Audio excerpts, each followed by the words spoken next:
Bueno, pastor, entonces, para usted, ¿cuáles son las características que debe tener un padre ejemplar y cómo lo haría usted? Bueno, obviamente nosotros como creyentes, como cristianos, la primera característica que debe tener un padre ejemplar es ser un hombre nacido nuevo, o sea, alguien que conozca realmente de Dios.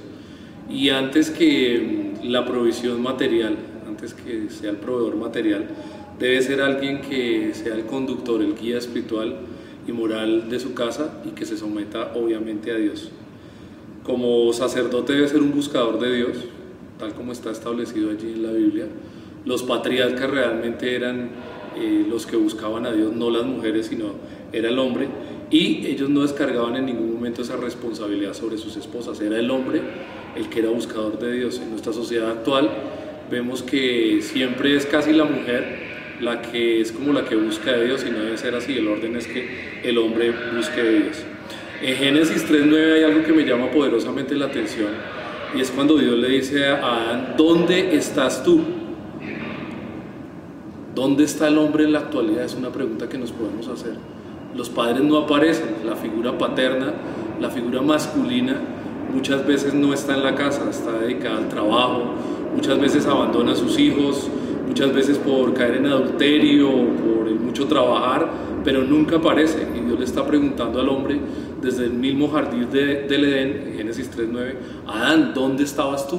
Por eso en ese momento fue que cuando Adán descuidó su familia, fue que vino Satanás tentando a su esposa, y vino la caída del hombre, la caída de la esposa.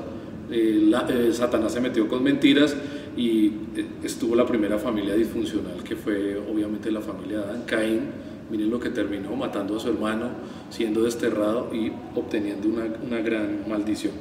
¿Qué más debe hacer el esposo ejemplar de acuerdo a los patrones bíblicos?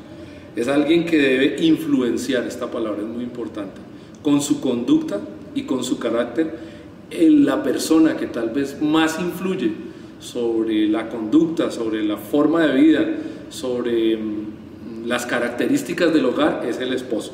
Entonces debe ser, por tanto, un modelo a seguir, alguien a quien imitar, porque como bien lo dice la palabra de Dios, el sacerdote en la casa debe ser un imitador de Cristo, y debe ser un modelo de integridad en todas las áreas. Sus hijos deben ver un modelo de integridad con su esposa, un modelo de integridad en la iglesia, deben ver el mismo en la casa y el mismo en la iglesia, en el trabajo. Y no debe ser una figura que aparece y desaparece, que es intermitente, que de repente apareció por ahí, sino que debe ser una figura que aparezca continuamente, influenciando en la conducta de sus hijos.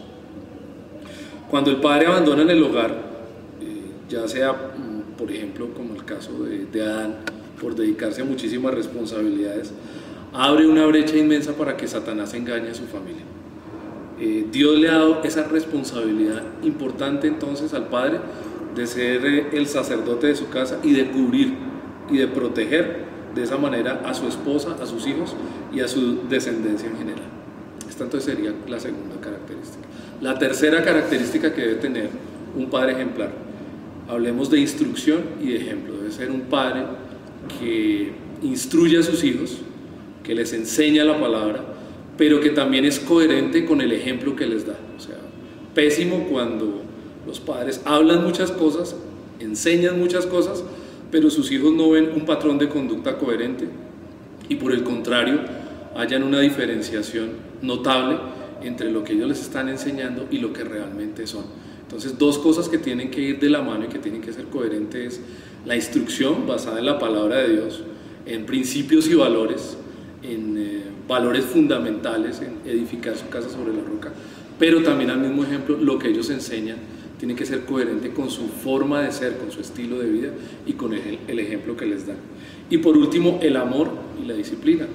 El amor debe ser un amor incondicional, y también va ligada de la mano de la disciplina. La disciplina hace parte del amor, porque sin disciplina, sin ningún tipo de disciplina sobre los hijos, estos se van a desenfrenar.